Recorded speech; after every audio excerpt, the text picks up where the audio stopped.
آره به نظرم مرد. زودتر بریم، هوا پسه.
پروردگارا تو خودت به من کمک کن تا انتقام پدر پیرمو از قاتلش بگیرم.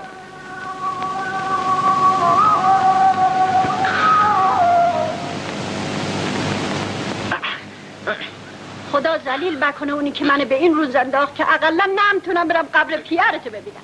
قصه نخور ننه جون، خودم کار میکنم، زحمت میکشم، پول در میارم، تو رو خوبت میکنم. انتقام پدرم هم میسونم. آخه تو چی میگی کار میکنم و پول در میارم؟ 2 ساعت از روز بالا اومده، تو هنوز اینجا وایسادی داری فوکال میبندی. الان میشم ننه جون. 100 دفعه گفتم واسه پیرن من یخه بدوز که مثل شهریا بشو. این که باباتم هم که وای نمیسه.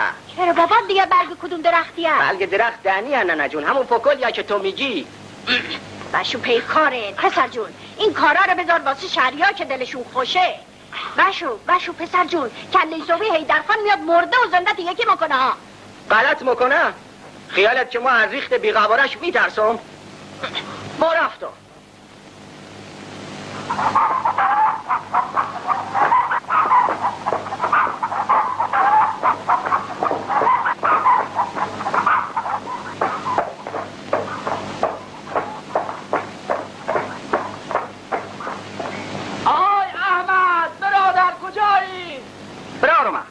آره مجیده. اون چیه دیگه به گردنش آویزون کرده؟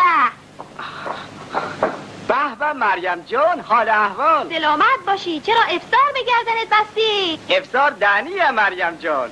چرا باباته اینو به گردنش بسته که مثل شهریا باشه. وای به حق چیزایی ندیده و نشنفته. مگه هر کی این چیا به گردنش بس شهری میشه؟ آخه برارم دلش مخواد که بشه شهر. البته که دلم مخواد. آخرش هم میرم. شهر بزرگه. تو شهر کار میکنم، پول در میارم، شهری میشم. برم اون اتوچیه که پدر اونو کشته و ننم اونو زیر گرفت. ببینم. سلام حیدر خان. سلام و زهر مار. جونم مرد شده، تو بلند شو ببینم. سلام علیکم. سلام و کوب، سلام و زهر مار، سلام و زهر حلاهل، سلام و هفتیر، سلام و شستیر، سلام و کفگیر. تو اینجا چهار میکنی؟ هیچی حیدر خان. ما کله سحر اومدیم اینجا، شما هنوز نیومده بودیم. دیدیم کسی نیست، دراز کشیدیم و خوابمون بود. آره تو بمیری. تو گفتی و من باور کردم. بس مرده خوبه. بس دیگه حیدر خان. چرا اینقدر ما رو میچزونی؟ میخوای بدونی؟ آره میخوام بدونم. آخه اگه ما سر زور بیاییم که وا مکافاته، اگرم کله سحر بیاییم که بازم مکافات. از اون گذشته مزدمونو که نمیدی، کداکمونم که میزنی. چه غلطی کردی؟ پس خرج دوا درمون ننتونو که میده؟ کدوم دوا درمون؟ تو که همش برا ننم خاک تربت میفرستی و میگی بخور و 4 تا قل و والله بفرست خوب بشی. اصلا من بود با شما بچه های توست کلنجار میرم. شما آدم به شما نیستید. حالا میشم پیش ننه بیارتون تا تکلیف شما رو روشن بکنم. جب و مرده ها. ای داد بیداد، حالا میشه پیش ننه بیچاره‌مون رو اذیتش میکنه. ببین احمد جون، تو همینجا بمون، من میشم خونه. اگه حیدر خان زبونش رو نرم دراز کنه، از حلقومش میکشم بیرون. بشو مجید جان، زودی بهش برس. صبر داشته باش. انشالله به یاری خدا همه کارا درست میشه. هی بیبی گل، کجا هستی؟ بیبی گل، امان از دست شما ها، امان. سلام حیدر خان، حالا احوال؟ چه سلامی، چه علیکی. از دست این بچه های تو که دیگه حال احوالی برام نمونده. خدا یه چطور میخواستی بچه؟ تو خودتو 1 سال زدی به مریضی و بیاری و افتادی کنج خونه. یواشتر حیدر خان. تا حالا چند دفعه زخم زبون زدی که از تنبلی و بیکاری تو این 4 دیواری خودمو حبس کردم. همون خدا خودش میدونه که من تو کارم شیره پیله دنیم. حالا در این میون بدبخت چه گناهی کردو که باید همه شتیم داری بکنم و از دست این 2 تا جونم مرد شده های تو زج بکشو. یالا باشو رو بچه ها تو زب بکنو. من از شر اون سرتقا خلاصم بکن. یالا بخی چی بکنم؟ دست نگهدار حیدر خان، تو خیلی بی چشم روی. به مادرم دست نزن و الا هر چی دیدی از چشم خودت دیدی. این وجبی خفه شو. حالا دیگه کارت به جایی رسیده که تو واسه من شاش نمیکشی. بیبی جون میترسم. خفه از اون برسی. به دادم برم. جبالم بکن. مجید چی کار میکنی؟ این شدی جهنم. مجید چی کار بکنی؟ پسر جون ولش بکن. ولش بکن. این دلت از اون هنجلی دولت میرسم میکشم.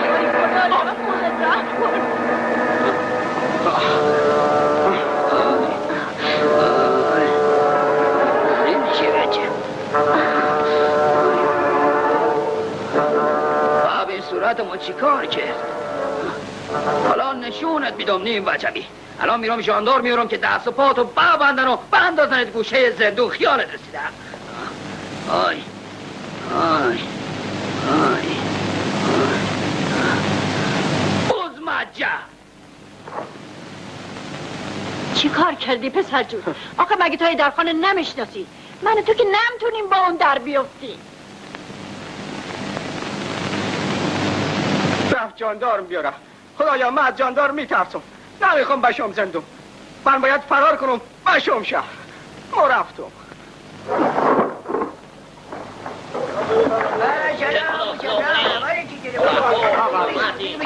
مهمون ما باش. حالت خوبه؟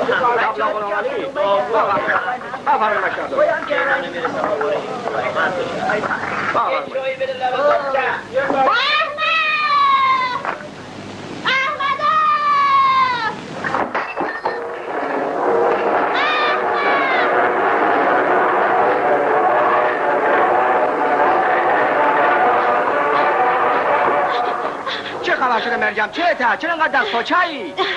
برارت با هیدرخان دعوا کرده. خب بعد چی شد؟ صورتش خونین و ماله شد. رفت ژاندار بیاره. مجید اون فرار کرد که بشه شهر. راست میگی؟ مجید؟ رفت که بشه شهر؟ آره. پس باشیم جلوشو بگیریم.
دید اومد یک خبر خوشی برد درا. ها خوش خبر باشی.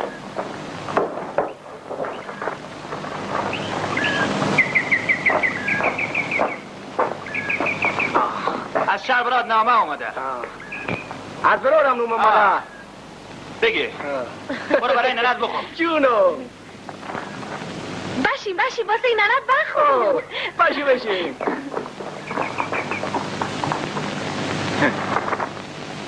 ننه جون 50 تومنه.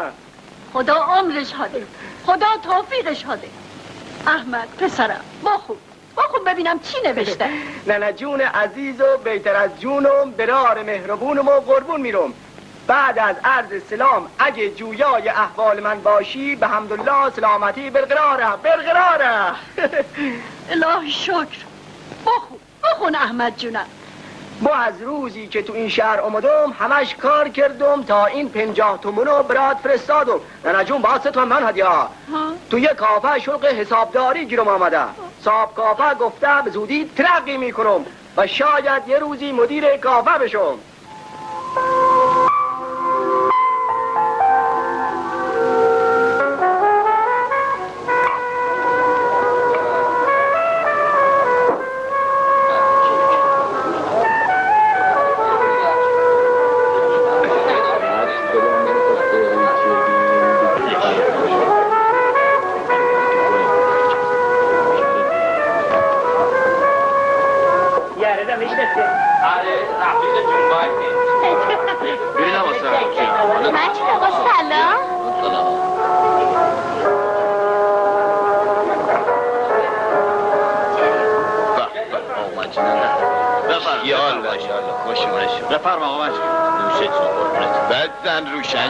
آقا مجید ما موریدت سلامتی گاورهی وجود.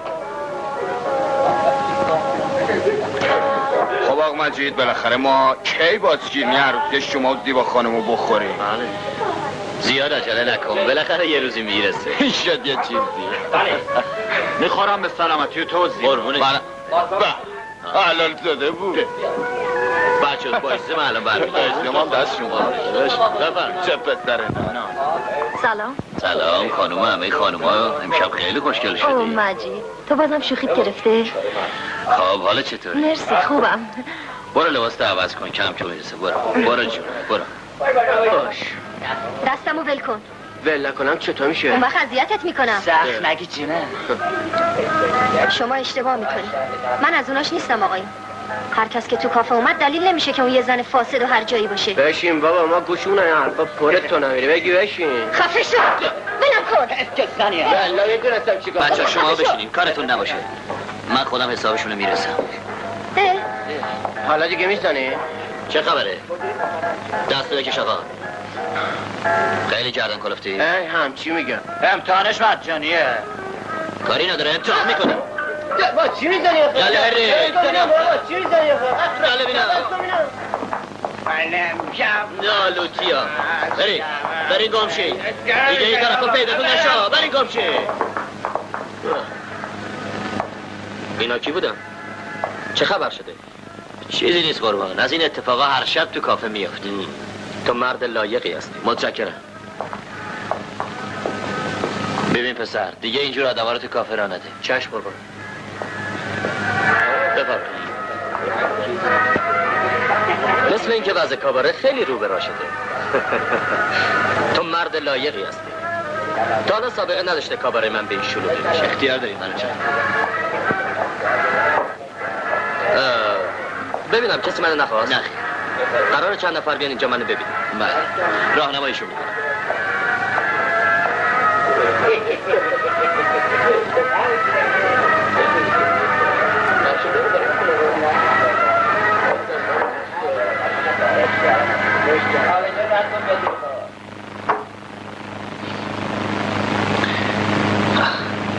عجب آدمایی.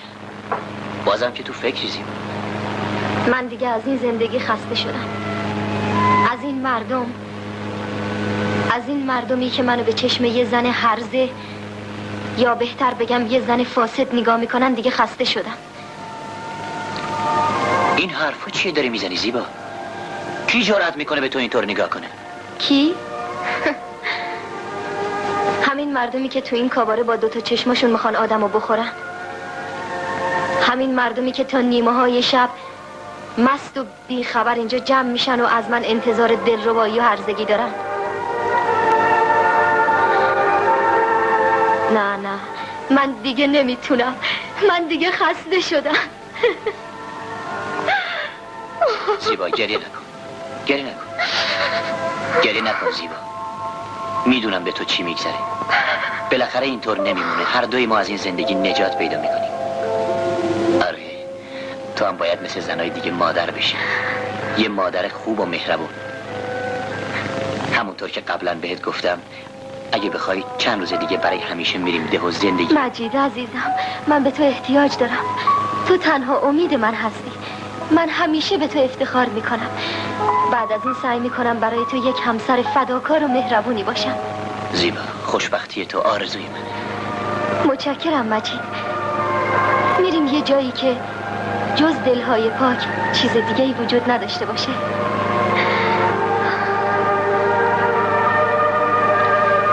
گوش کن زیبا، من باید برگردم به سالن. تو هم این جریان رفتنمونو به هیچ کس نگو، چون اگه این موضوع مطمئن باش من خودم میدونم اگه به گوش منوچهرخان برسه ممکنه برای هر دوتامون دردسر درست کنه. آفرین زیبایی من. تو در عین زیبایی یه زن باهوش و زیرکم هستی. فعلا خداحافظ. خداحافظ.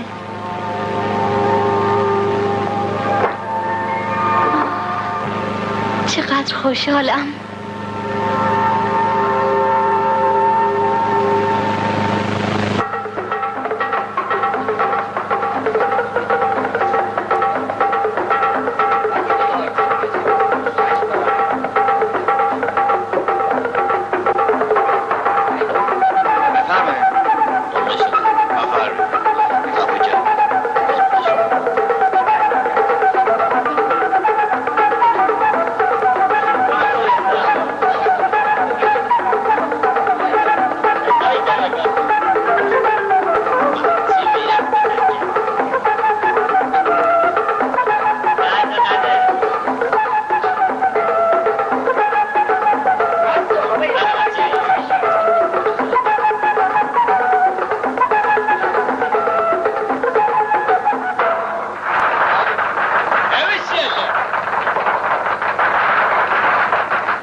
ببخشید آقایون فرمایشی داشتن. آقای منوچهر خان کجا تشریف دارن؟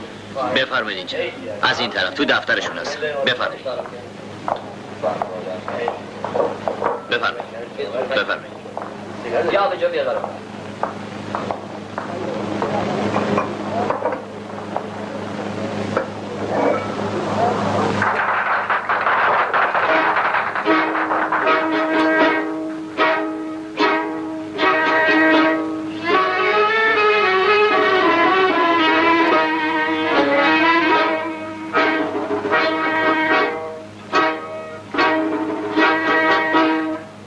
برخیزد هر زمان از قلب ناتوان یاری هر فغانا باشد جانان من آرام جان من آه سوزان من اشکم شد یار من در شام تار من تا شد دلدار من ای دل تا واله‌ای خونین چون لاله‌ای داری خوش ناله‌ای زشق مهرویان گردش دوران چرخ بی سامان حاصلی جز غم ندیده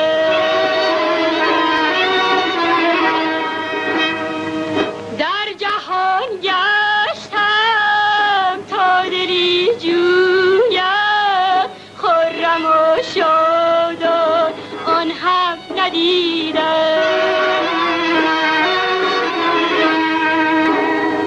حاصل هستی را دیدم جلوه مستی را دیدم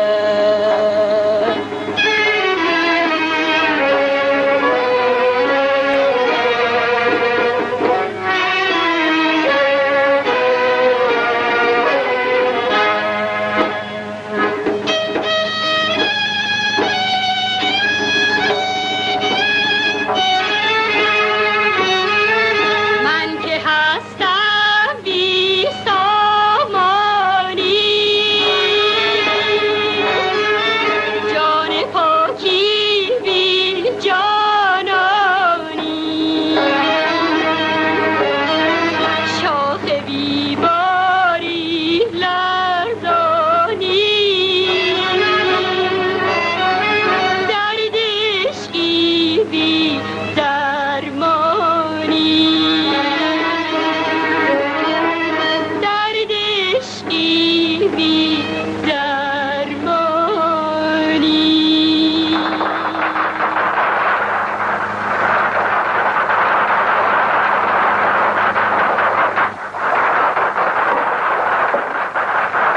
امشب هیچی نمونده بود گیر بیافتیم. اگه علی خبر نداده بود الان هممون گوشه زندون بودیم. آره نزدیک بود گیر بیافتیم. خیلی شانس آوردیم. چراغو بزن. ببینم.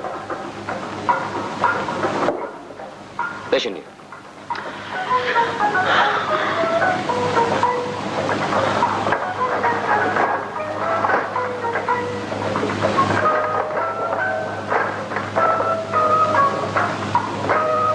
عالیه. همینش 10,000 تومان میارزه. آره آقای منوچهر خان مغازه امشبی خیلی پربرکت بود. همیشه اینجور جاها رو پیدا کنید. اما آقا منوچهر خان در گاف صندوق خیلی با درد سر باشه بود.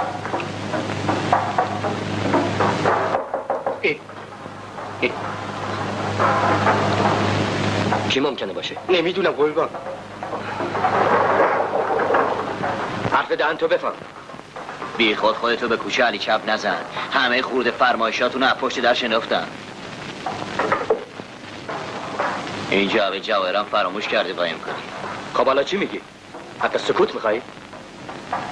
نه آقای منوچهر خان ما این نونا از گلمون پایین نمیره داداش. فقط خواستم بهت بگم حالا که اینطوره ما رو به خیر شما رو به سلامت. اون کافت اینم جواهرای دزدید. خداحافظ. نذارید بره. وایستا از جات تکون نخور. شما این کارو نمی‌کنید چون اگه صدای هفتیر به گوش مشتریای کافه برسه مشت خودت و رفقات وا میشه آقای منوچهر خان.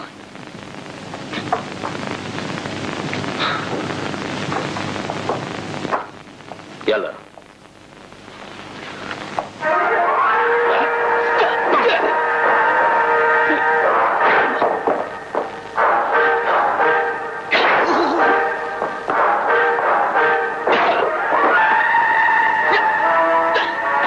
صبر کنید. کی به شما گفت دعوا کنید؟ ببخشید آقای مجید خان. بفرمایید برید.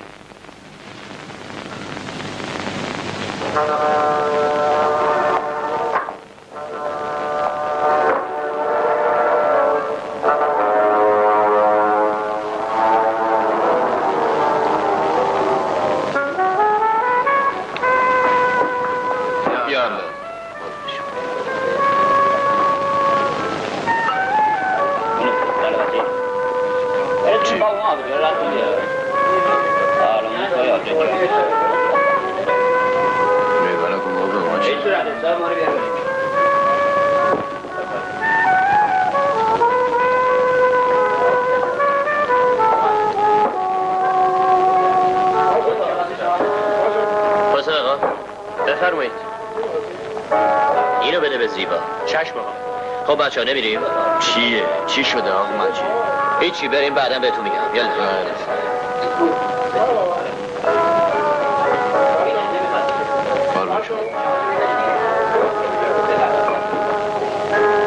جواد خوش دادش.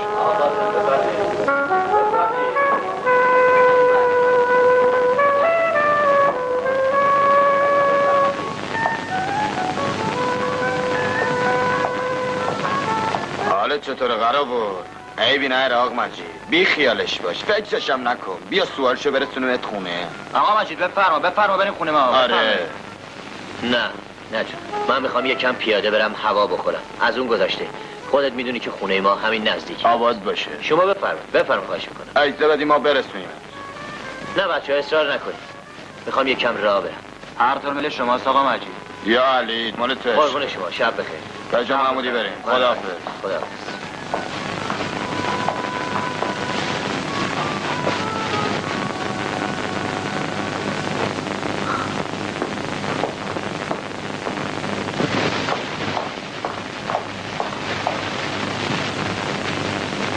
یالا بریم.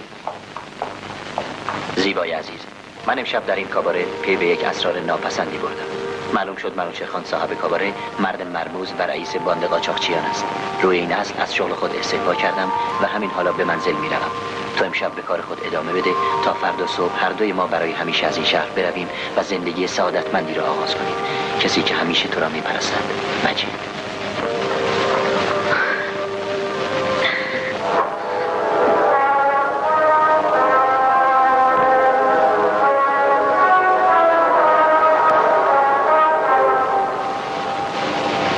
زیبا همیشه زیباست. مثل اینکه امشب زیاد سرحال نیستی.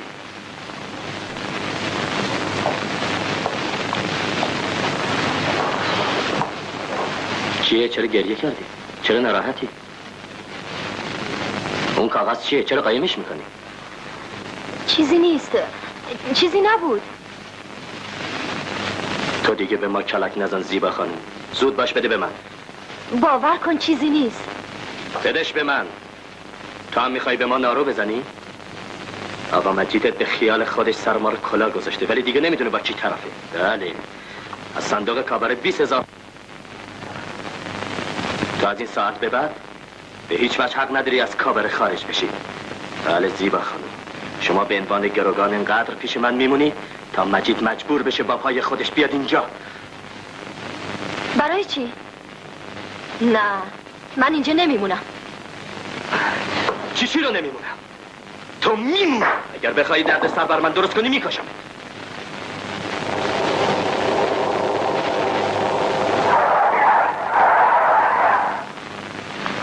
حالا پیاده شیم بچه.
داشت محمودی بستم بریم قربون داخله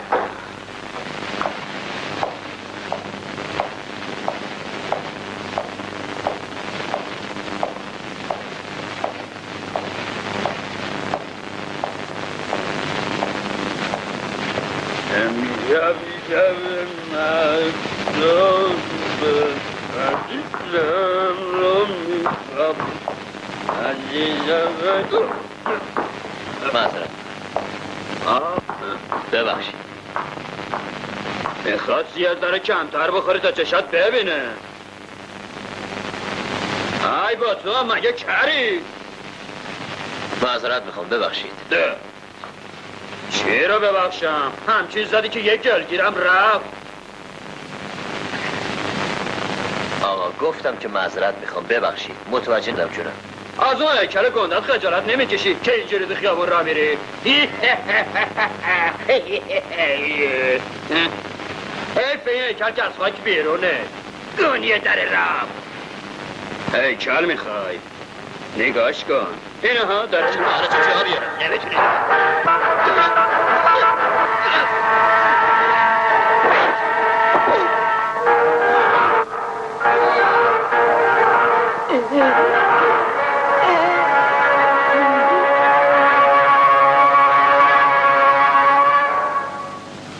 قاتل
چیکار کردی مجید؟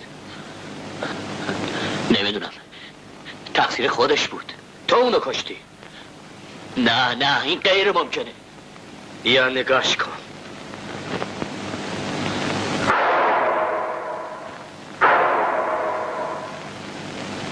دیدی؟ تو دیگه قاتلی. من؟ زود باش با من بیا. یالا.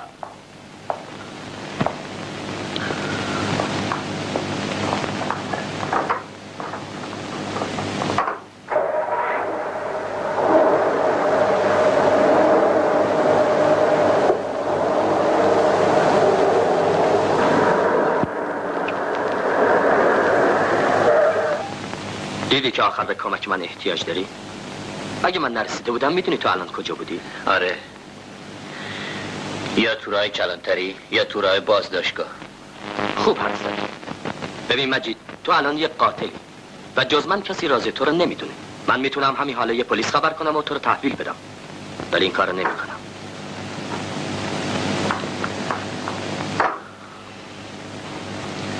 ببینم باز چی این کارو نمیکنید؟ همونطوری که تو رابط گفتم، اگه تو باند من کار کنی این سر تو همیشه مخفی میمونه. خوب فکراتو بکن. فقط 48 ساعت وقت داری.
تویی؟ سلام. حالت چطوره؟ من یکی 2 ساعت ماشین تو لازم دارم. به سلامت.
من مست و می پرستم که مستم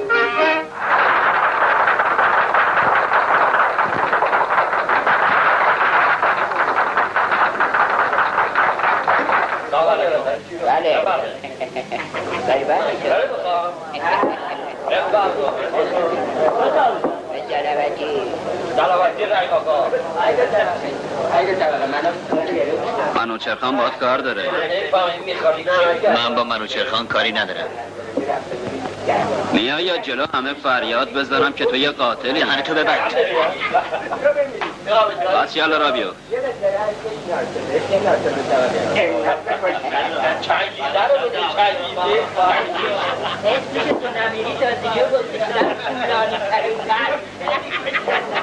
به سلامتی به سلامتی چی شدیم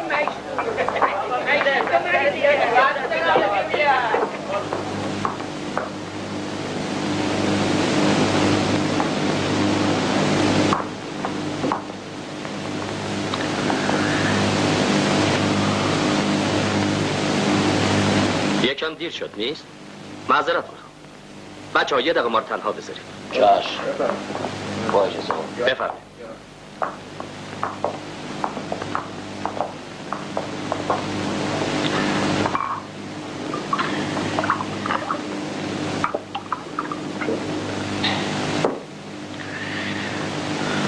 خب حالا دیگه تنهایی میتونیم با هم رو راست حرف بزنیم.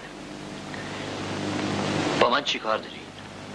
مثل اینکه ماجرای دیشب رو فراموش کردی. جسد خوب جایی پنهان کرده بودی توی خرابه بیرون شهر. جالبه. خب حالا میگین چی کار کنم؟ گوش کن مجید، ما به وجود تو در تشکیلات بیرونمون احتیاج داریم. تو میتونی قدمای گرانبهایی برای من برداری. از این گذشته خودت هم بی بهره نمیمونی. پول خوبی تو جیبت میره. وارد شدن به کارهای شما برای من خیلی مشکله. مشکل تر از اون نیست که به پلیس خبر بدم تو رو به عنوان قاتل اون یارو معرفی کنم. درسته یا نه؟ هان؟ شما منو تو بنبست گیر آوردین، ولی باید بدونی من یه قاتل حرفه‌ای نیستم. فقط یه اتفاق باعث شد اون بمیره. پلیس این حرفا رو قبول نداره. قاتل قاتله. زود جواب منو بده. حاضری با ما باشی؟ جوابی که میدم از روی میل باطنی من نیست. من فقط جواب تو رو میخوام.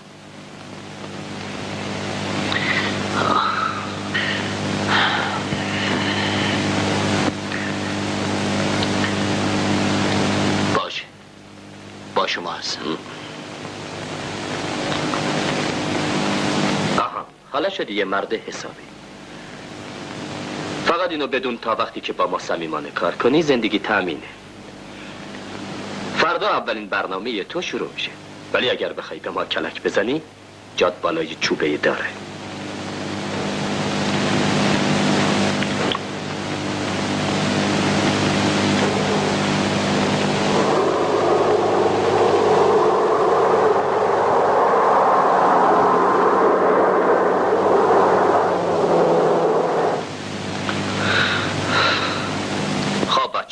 باید دست به کار بشیم. ما دیگه داریم به شهر نزدیک میشیم.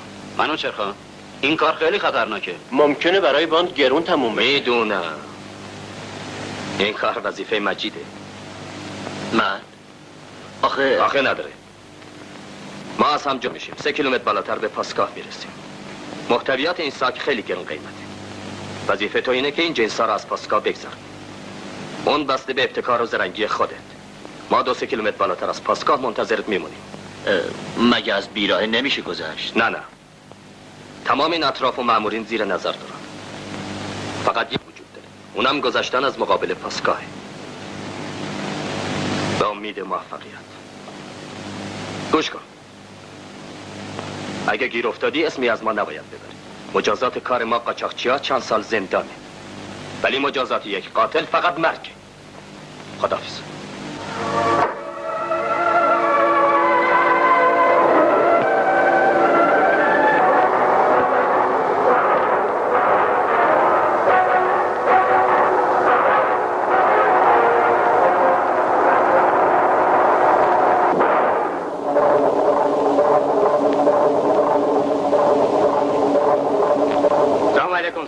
سلام، بار چی داری؟ خالیه سرکار.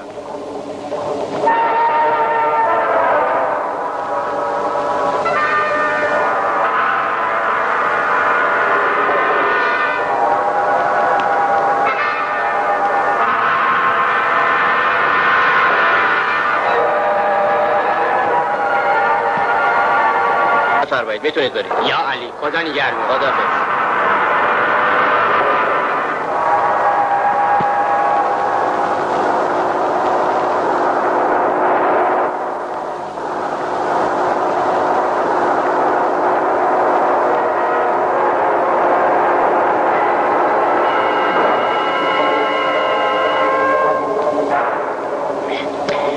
شد است آقا. اون مسافری که داشتی کجا پیادش کردی؟ چند کیلومتر مونده به پاسکا پیاده شد. مطمئنی که اشتباه نمی‌کنی؟ ما اشتباه نمی‌کنیم آقا، اشتباه کار شیطونه. با چش خودم دیدم که پیاده شد. خیلی خوب بفرمایید.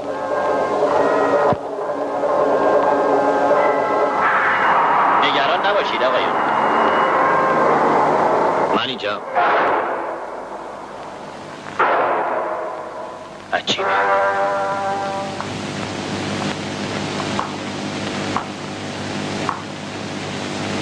پول آوردی؟ بله.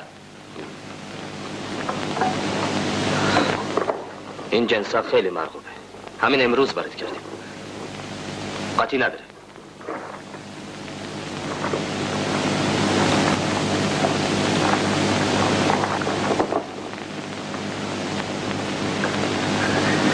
منم مشتریه همیشگی شما. قرار نبود جنس خراب به من بفروشید. منظورت چیه؟ این جنس ها آب دیده. هیچ ارزشی نداره. چی؟ آب دیده؟ این کار مجیده. اون جنس رو تو آب زده. اگه به چنگم بیفته با این دستام خفش میکنم.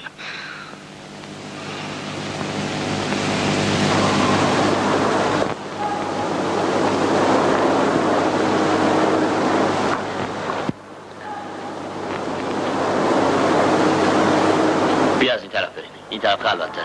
آخرین شانس.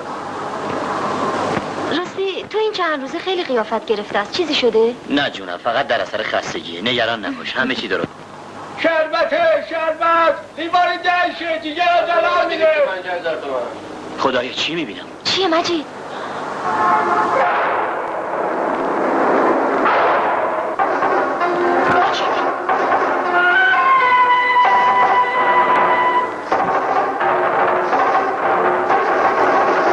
چیه مجید؟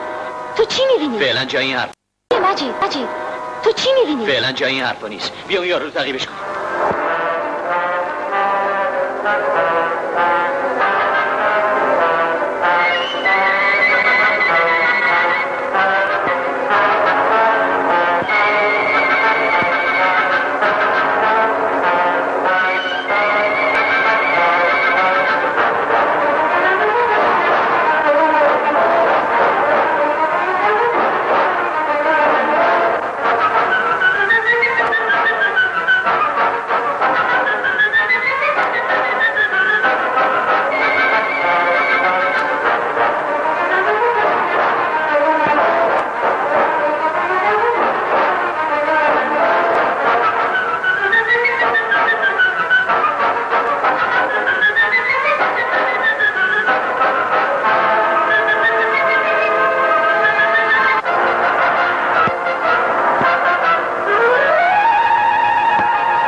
رفت اون ساختمون.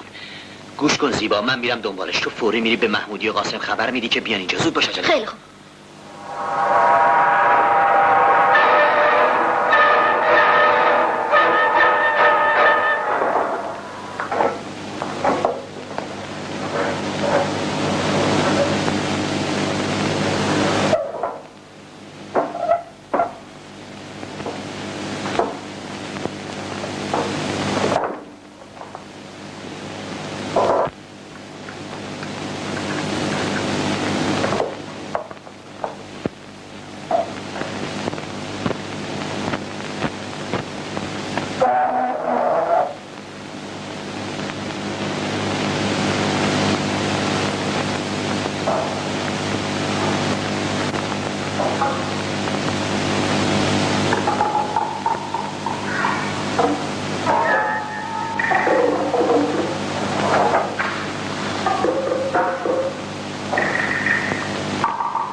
چنگ من یکی نمیتونه فرار کنی. همین الان میفرسته به اون دنیا.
هوا چرا تاریک شد؟ بشه تاریک نیست چشم باشه مبینه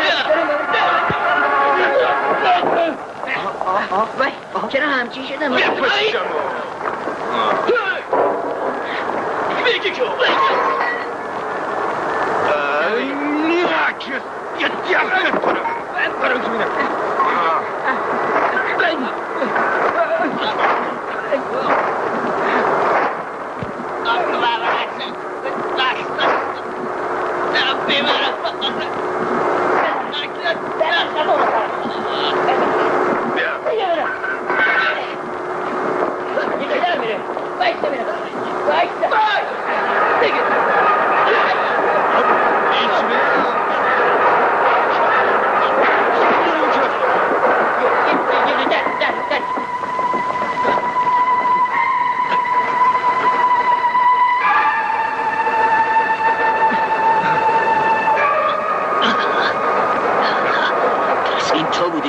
خودتو به مردن زده بودی که منو به دام بندازی. حالا بمیر.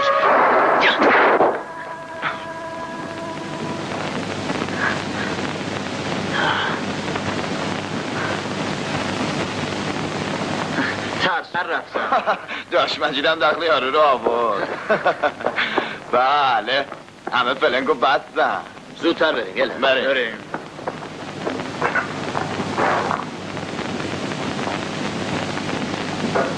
بچه زیبا کجاست؟ تو ماشین دمه در منتظره. بریم یلا. نه اینطور بهتره. الو منو چرخان من هستم. آره مجید منو دید. خب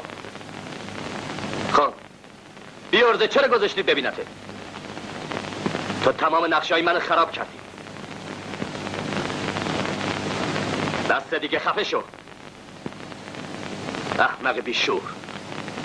دیگه نمیخوام ببینمت. آره تنها راهی که وجود داره باید مجیدو کاشت تا برای همیشه اسرارمون مخفی بمونه. زودتر برید مجیدو پیداش کنید بهش میگید فوراً کلکشو بکن. من اینجا منتظر نتیجه کارم. دستورتون تا 1 ساعت دیگه اجرا شه قربان. دیگه کاری ندارم.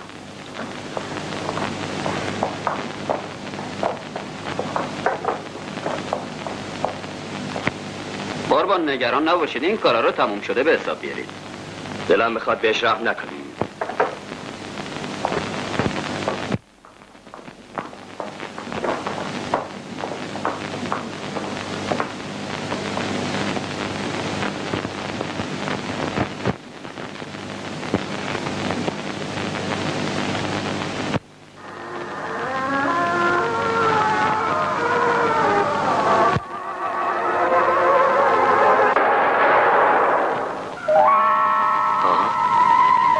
توی؟ بیا تو. چرا اینجوری به من نگاه میکنی؟ مجید با تو هم؟ چی شده؟ بیچاره تو مثل یه سگ ترسو مچت وا شد. چه نقشه هایی ریخته بودی که منو بدام بندازی تا مثل یه برده واسط کار کنم. مجید تو چی میگی؟ اصلا من از حرفای تو سر در نمیارم. خودتو به نفهمی نزن. پس فطرت ترسو. دیگه همه چیز من از این شهر میرم.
جواب نمیدین؟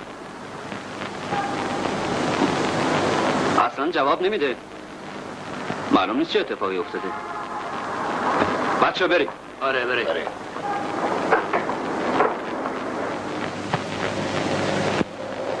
آقا مجید تو نمیری این منو چرا در رفتش؟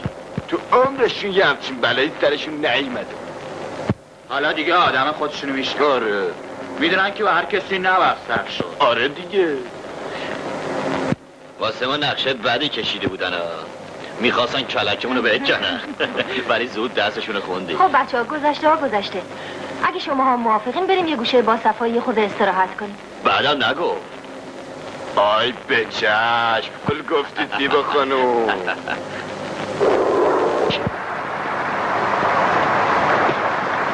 شاعر از قول آقا مجید میفرماید که لاله زیباست ولی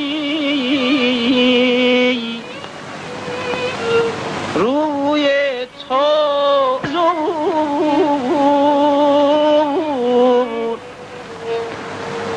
سر گویند ولی قامت تو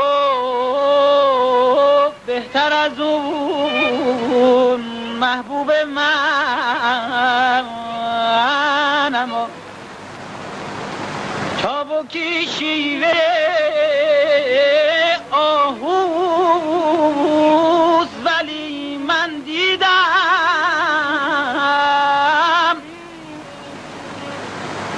پای تو بهتر و زیباتر و چابکتر از اون عزیز من جونم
خبر بود که خورشید رخت برتر از اون امان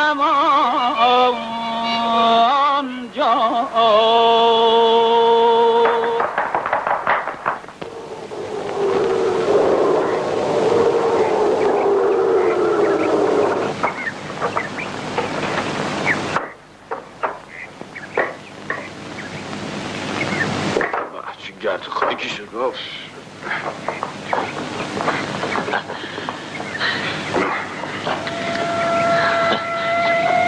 زیبا، این دهکده کوچیک و با صفا زادگاه منه.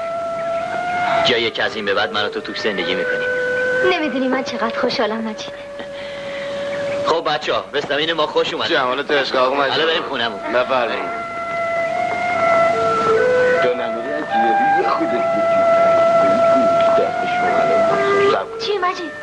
مثل این که برادرم احمده. برادرشو بریم. احمد هی! احمد! مجید هی! مجید برادر! هی! احمد!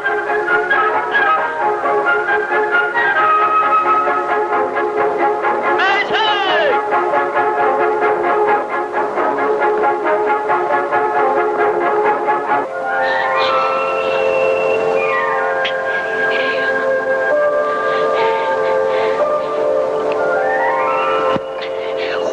چیه میبینم؟ خوابم یا بیدار؟ برادر، برار جون قربون قدت بشم، بالاخره برگشتی. قربون تو داداشو با محبت برم. باور کن دلم برای تو و مادر یه ذره شده بودی. برار جون بشیم خونه، بشیم که ننم چشم برا. خب ننم حالش خوبه؟ خوبه، حالا که تو رو ببینه بهترم میشه. احمد جون، اون صندلی چرخداری که براش فرستادم خوبه؟ آره برارم خوبه. حالا دیگه میشینه رو چرخ و این ور اون ور میشه. کلا به جون تو کرده برار جون، ننم شده این شوفرای ده چرخه. هی چرخ مرونه، هی چرخ مرونه. احمد جو هنوزم مثل سابقت بامزده ای. امرون ننم بعد 12 سال دوری تو رو که میبینه دلش وا میشه و یه لبخندکی میزنه. یه لبخندک؟ حالا کاری میکنم که از ته دل بخنده و صدای خندش گوش فلک رو کر کنه. زود باش رفتاتو بکن بینم. واسه چی؟ لباساتو درار تا بهت بگم. زود باش. چشم باشه. مجید بعد از سالها به برادرش رسید. خونه برادری داره میجوش. آدم عشق تو چشاش پر میشه. ها؟ اینا چی کار دارن میکنن؟ چرا لباساشونو با همدیگه عوض کردن؟ لابد یه حقده ای تو کاره.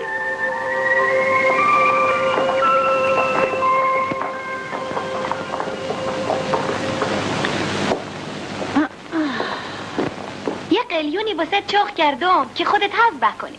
خدا عمرت خاده دختر جان. خدا پیرت برکنه. با احمد. البته خدا با احمد پیرت برکنه.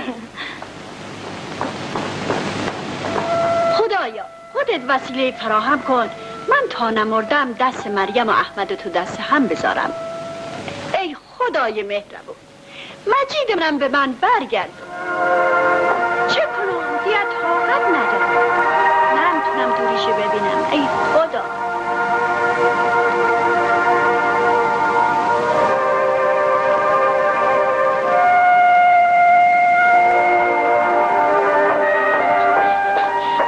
قربونت برم الهی، قربونت بشم.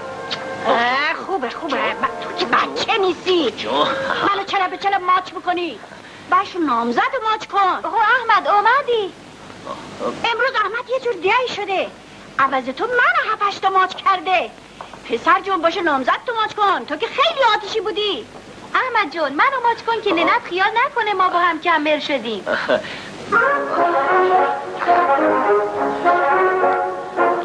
ننه جون سلام.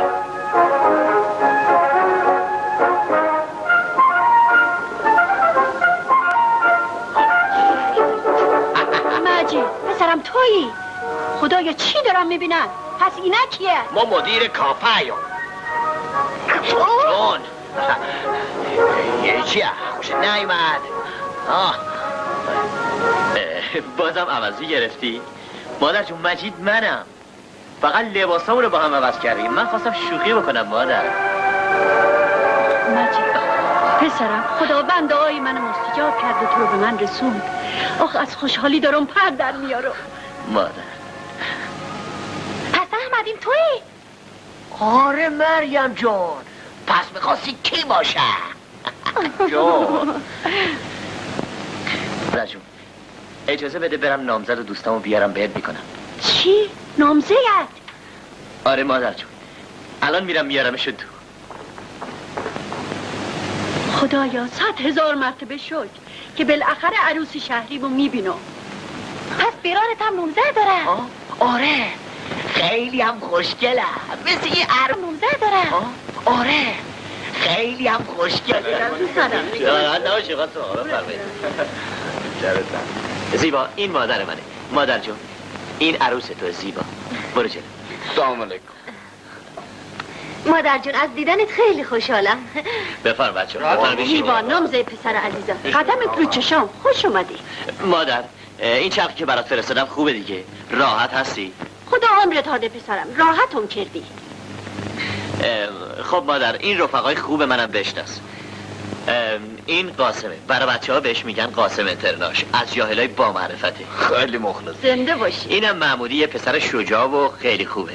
کوچیک شما مادر این دوتا خیلی به درد من میخورن، اونا رو مثل برادرم دوستشون دارم. آقا مجید چوب کاری نکنه، این وظیفه ما بوده. آدم باید خونش هم فدای دوستاش بکنه.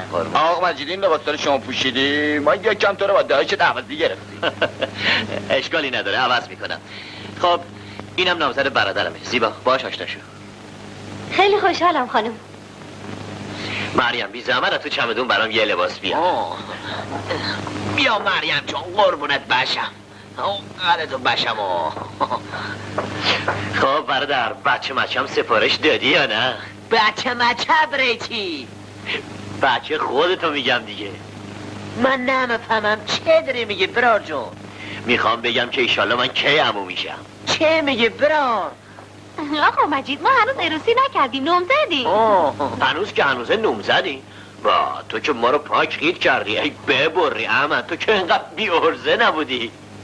آره تو خودت خیلی ارزه داری. میبینم که 7-8 تا برادرزاده قدریم قد بس هم آوردی. دست خوش بابا، تو هم راست میگی.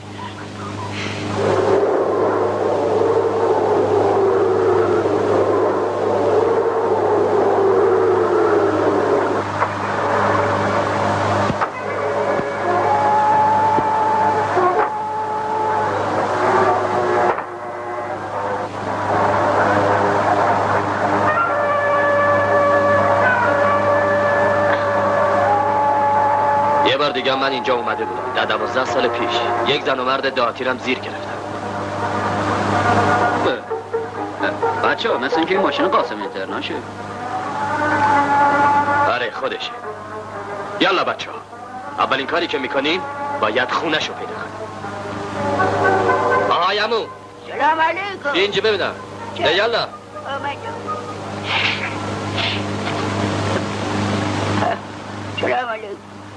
سلام. چه فرمایشی داری؟ ما داریم دنبال یه نفر به نام مجید میگردیم. گفتین مجید؟ کدوم مجید؟ مجید حاج محمد، مجید برادر. ماشاءالله چیزی که ما اینجا زیاد داریم مجیده. به نظرم اسم باباش قنبر باشه. کمی بلند قد و چارشونه است. حالا ما چی میخوایم؟ بگو خونش کجاست؟ والا ما درست نمیدونم، ما قریبم اینجا. میگی یا نفلت نکنم؟ نه نفلم نکن، به جووده ما رحم کن. الان نشونتو میدم شب انقدر بشو جلو که وقتی شدی جلو تا برسی به سینه تپه. به ما کلک نزنی پیر من. نه تو بمیری تو کار ما یکیش لپیلت دنیه. همونطور که گفتم برین تا برسیم به سینه تپه. وقتی رسیدی سینه تپه سرازیری میره خونه مجید، همونجا نزدیک قبرستون. خب بچه را بیافتیم. بریم. همین امروز باید حسابمون رو باش تصفیه کنیم.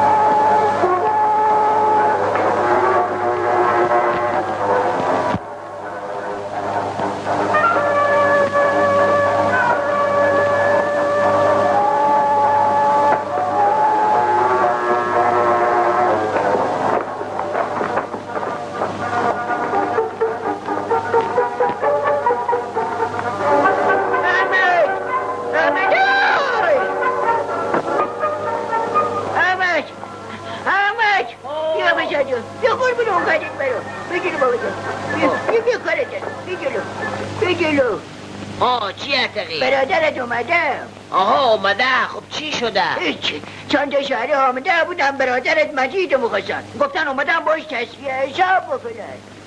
راست میگی؟ پس حالا کجا رفتن؟ فرستادمشون سینه اون تپه که باشه گردگاه چال کرده بودیم. بشو ببینیم کیا هستن. بشو مشتقی.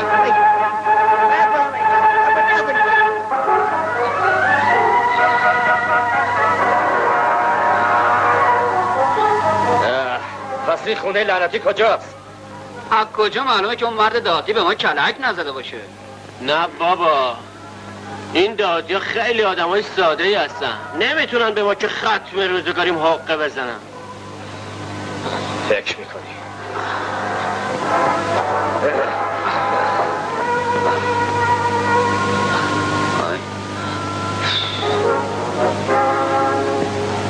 یالا بریم.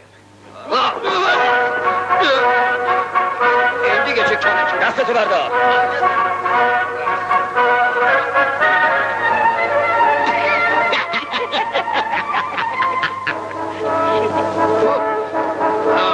چرا دور اومد؟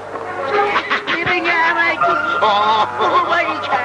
باریکالله بالاخره جلوی من گرگای شهری رو گرفت. اینا همونایی هستن که دنبال برارم اومدن.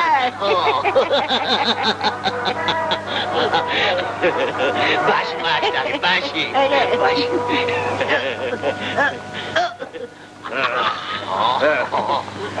احمد جو اینا رو نگاه کن اینو ختم گرگای شدن.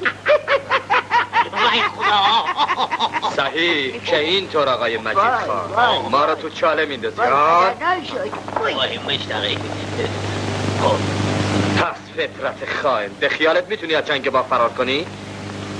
آقا مجید اگه پشت کوه قاپ هم بری پیدات میکنی. آقا فکلی چرا بد و بیرا میگی؟ مگه دهنت چفت و بست نداره؟ مثل اینکه دیوونه شده. آره؟ بله خوب خودتو به کوچه علی چپ میزنی. حالا دیگه حتی از لهجتم عوض کردی؟ اگه فکر میکرد به این زودی به چنگ ما میفته یه سوراخ موش میخریم. سولاخ موش چیه؟ دهن گالتو ببند. به خیالتون رسیده کی هستی؟ زیاد برهم حرف نزنینا. حرف دهنتو بفهم. چه خم؟ دستتو بردار.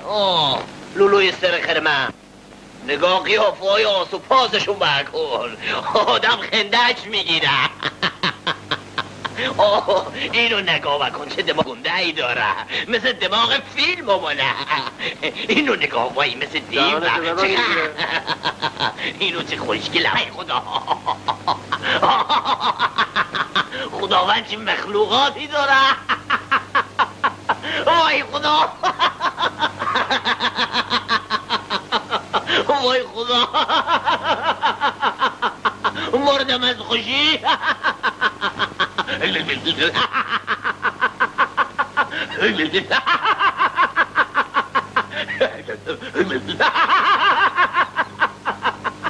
وای خدا حالا در عمرم ما رو دست انداختی.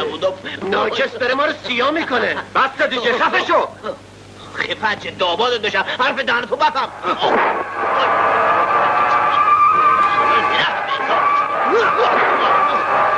فکر میکنم احمد رو به جای من عوضی گرفتن. حتما الان دارم میزنم. باشر معطلی. یالا تا دیر نشده بزن بریم. یالا بجو بریم. بریم. خدایا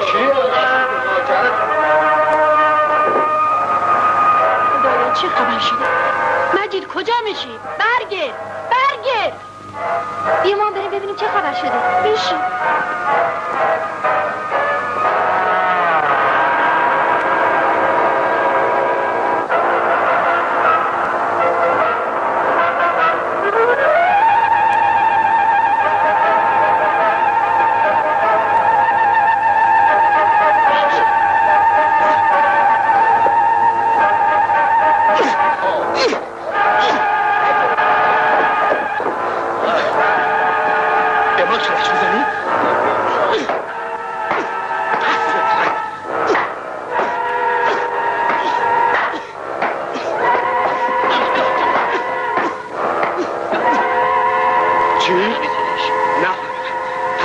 توی مجید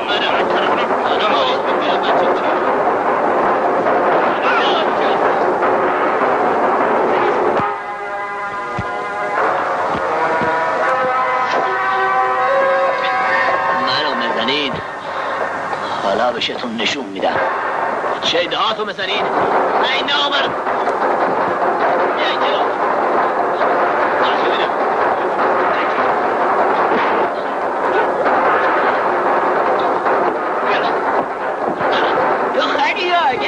خوب شمالی میدی ولی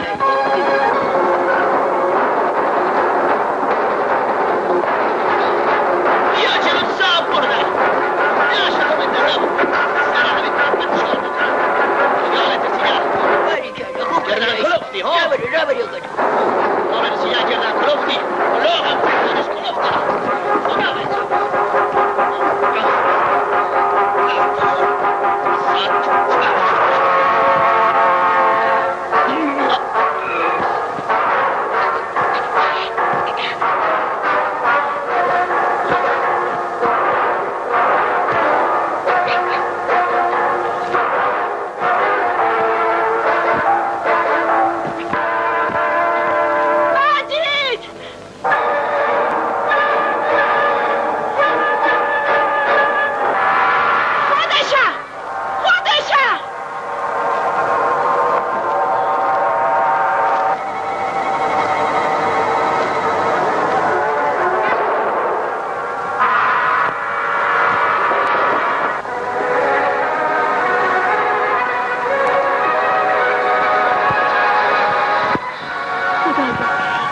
بچه خوب شدی مادر تو رو باید بایستدی تو دیگه خوب شدی مادر پسرم با هم خوب شد این همون مردیه که با ماشین پدرتو کشت و منم چلاق کرد راست میگی این همون قاتل پدرمه الان انتقامشو بگیرم بیبی کن خدا رو شکر الحمدلله